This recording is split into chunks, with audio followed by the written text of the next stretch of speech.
hozir moda bo'lyapti.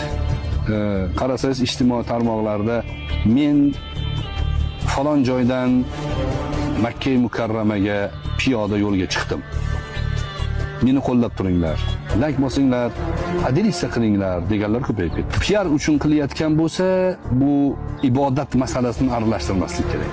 PR uchun bo'lsa, men Rimga chiqdim, Italiyaga chiqdim, Turkiyaga yo'lga chiqdim desin. Ibodatda aralashtirsa, diniy fon aralashtirsa, bu joyda do'stlar biroz tilamchilikga o'xshagan narsa bo'lib qoladi. Sadaqa so'rayotganga o'xshagan bo'lib qoladi. Hajga ketyapsizmi?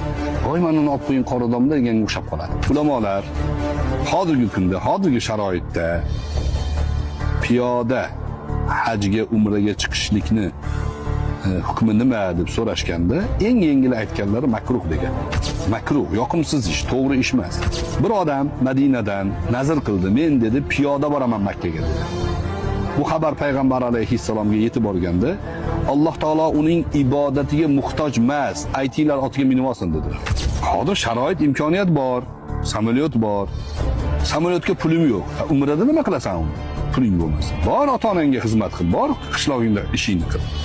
Bor mahallangni ishini qil. Shaharda bor o'zingni ishingni qil. Nima qilasan puling bo'lmasa? deydi ulamolar. Makruh, karohiyati bor. U piyoda chiqayotganlarga tashab qo'yinglar shuni kesib. Nima deb o'ylaysizlar kommentariyada? Qani yozinglarchi o'zingizlar fikringlarni.